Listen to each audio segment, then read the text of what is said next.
Wasallam. Maka pada saat orang itu datang ke dukun, ke tukang sihir, ke paranormal dan membenarkan apa yang disampaikan oleh orang-orang itu, maka dia telah mengingkari, telah kufur terhadap segala yang diturunkan kepada Nabi Muhammad SAW. Ya.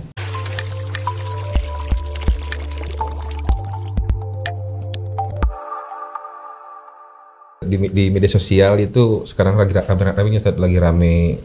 Kenapa mantau media sosial terus? Kenapa ngaji Quran ya? Soalnya beritanya seliweran Ustaz, di berita-berita juga suka ada di portal-portal berita. berita. Baca yang seliweran mendingan kan baca yang jelas-jelas, Quran, hadis, ya. Bukan panduan kehidupan. Jangan terlalu banyak interaksi begitu ya. Ya. Kenapa, ada masalah apa? Ini rame lagi diperbincangkan itu yang di medsos itu ramai soal dukun. Dukun yang bahkan yang menggunakan ayat-ayat Al-Qur'an, Ustaz, seperti itu. Ada yang begitu. Iya, ternyata. Begitu ya. Betul. Zaman Nabi dituduh dukun, sekarang dukunnya pakai Quran.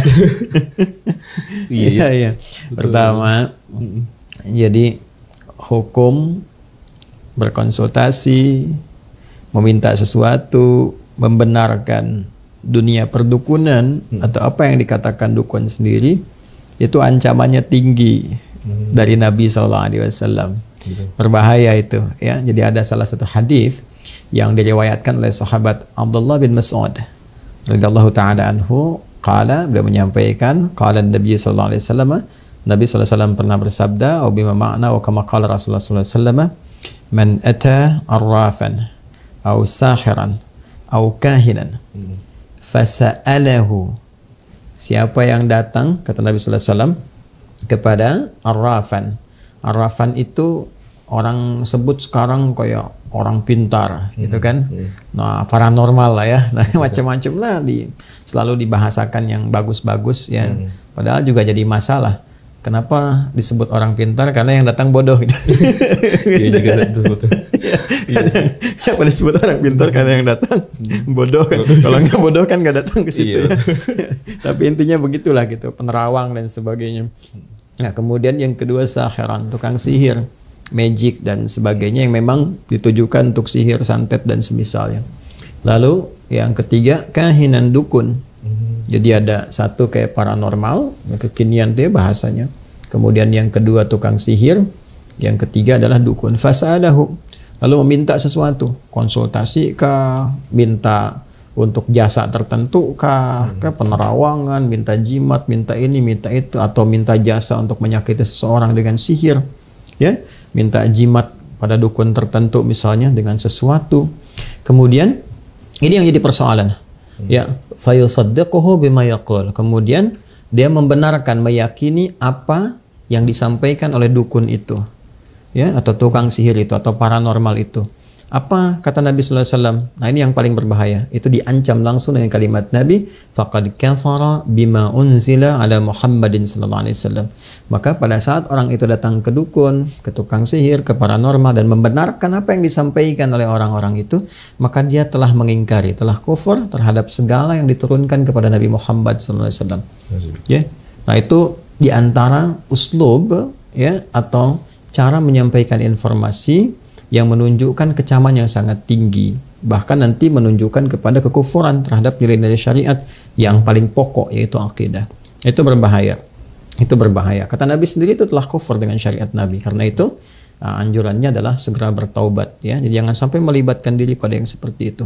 Ya, harus kita sampaikan agar segera bertaubat, karena itu termasuk satu di antara 7 dosa besar, ya, yang berpeluang mendapatkan murka Allah Subhanahu wa taala dan juga bisa menggugurkan nanti nilai-nilai ketaatan kalau dia muslim, ya, yang selama ini dia misalnya berusaha untuk membangun diri, dia sholat misalnya, atau bahkan haji atau umrah, tapi dia datang ke dukun, datang ke tukang sihir, datang ke paranormal, ya, berbuat syirik, masuk bagian dari syirik nanti itu, karena mempercayai sesuatu yang Allah larang dan menduakan sesuatu yang telah Allah kemudian tegaskan tidak ada itu semua, ya. Jadi sesuatu yang sangat berbahaya. Di An-Nisa itu di ayat 48 misalnya tegas Allah menyampaikan, innallaha la yaghfiru ay yushraka bihi wa yaghfiru ma duna dzalika liman yasha. Ya, sungguh kata Allah sendiri yang menyampaikan.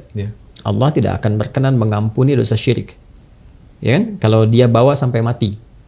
Ya, kalau sampai wafat dia bawa dosa itu.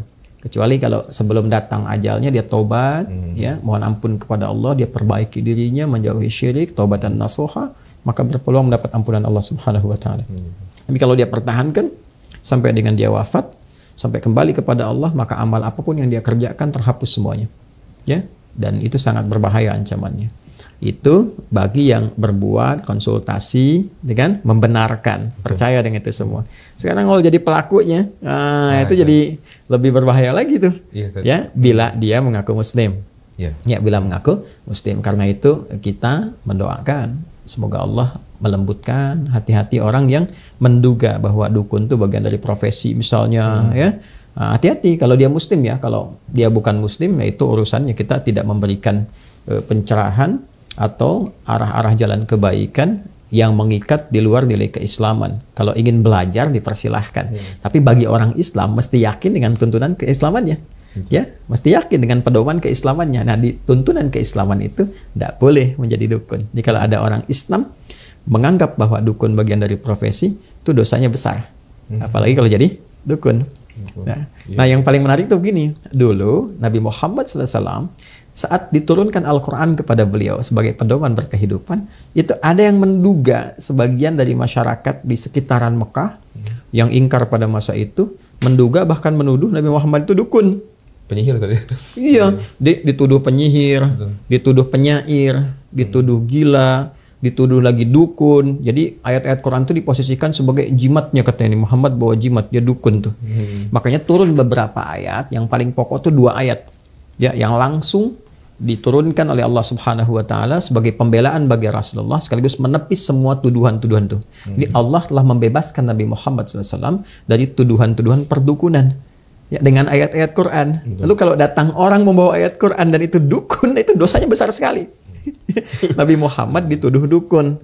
Ya, Qurannya sebagai jimat, dibebaskan oleh Allah tuduhan itu. Lantas datang orang belakangan, ya, mengaku dukun, membawa ayat Quran sebagai jimat. Itu dosanya besar. Kebayang nggak cara berpikirnya? Ya? Nah, di surat apa kira-kira? Di surat Al-Haqqah. Ya, surat Al-Haqqah ayat 42. Wa ma huwa biqauli kahin qalilan ma tadhakkarun. Kata Allah, dan Quran itu bukanlah jimatnya para dukun. Ya, Quran bukan perkataan dukun, apalagi digunakan misalnya ya untuk magic tertentu atau ini dan itu dan sebagainya yang dipahami sebagai bagian dari perdukunan, itu nggak boleh. Qalilan ma tadhakkarun. Orang-orang yang berpraktek seperti itu, kata Quran, itu nggak pernah zikir tuh orangnya. Ya, qalilan itu kalau pakai ma, itu kesannya nggak pernah. Ya, kayak orang Arab bilang begini misalnya, qallama ta'tina atau qallama tazuruna. Kayaknya kamu qallama itu kan diartikan sedikit ya, dikit sekali datangnya gitu kan, dikit sekali ngunjungin saya ke sini. Nah, itu terjemahan bebasnya. Tapi secara balaghah kata qallama ta'tina itu atau qalilan ma itu menunjukkan nggak pernah.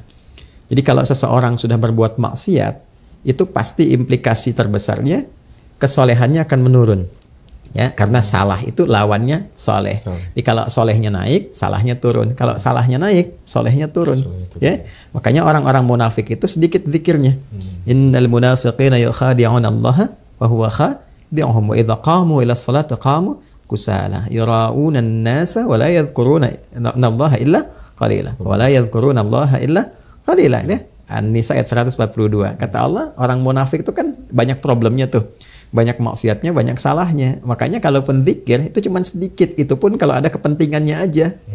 Ya, untuk kebutuhan dunianya. Ini zikir tarik ke dunia. Nah, para dukun itu disebut oleh Quran qalilan ma tadhakkarun, hampir nggak pernah zikir. Apa di antara zikir itu? Quran, gitu kan? Itu disebut dengan zikir. Inna nahnu nazzalna dzikra. Jadi para dukun tuh pasti kalau dia mengaku muslim pun bawa ayat Quran, dia sendiri belum tentu bisa baca itu. Ya, ngajinya pasti berantakan tuh. Salatnya pasti nggak benar tuh. Nah, itu bahasa Quran. Ya, kemudian ada lagi di surah At-Tur, di ayat ke-29. Fadzakir fama anta bi ni'mati rabbika bikahinin wala majnun. Ya, wadzakir, ingatkan, share, pahamkan orang, gitu kan? Kata Allah, ingatkan orang-orang itu, ajak pada kebaikan, doakan, sampaikan kelembutan, dakwahi. Kamu itu telah mendapatkan nikmat Allah. Kata Allah Subhanahu wa taala, Muhammad SAW, engkau dengan nikmat Rabbmu itu diberikan kenikmatan besar. Dengan nikmat itu, engkau bukanlah seorang dukun. Kau bukan pula orang-orang yang terduga mengalami penyakit jiwa, gitu kan, disebut gila dan sebagainya. Engkau bukan itu. Engkau adalah orang yang mendapatkan kelengkapan nikmat dari Allah Subhanahu wa taala.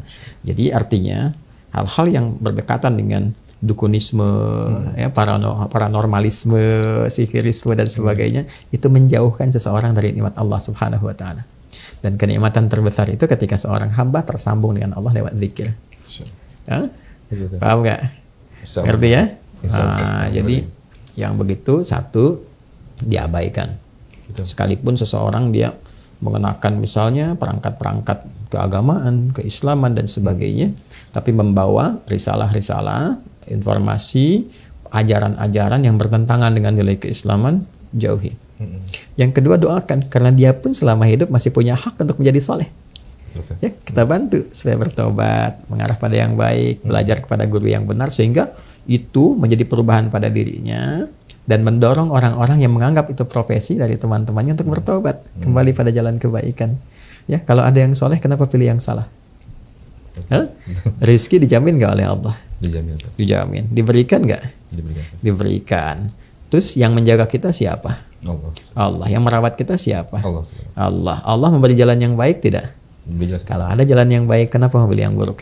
Betul. Betul. Paham ya? Iya, paham. Alhamdulillah. Cukup? Sangat cukup Ustaz, sangat cukup. Baik ya. Lebih dari Saya cukup. teruskan dulu ya. Siap Ustaz. Syukur Ustaz, terima kasih. Izin Baik. Assalamualaikum. Waalaikumsalam warahmatullahi wabarakatuh.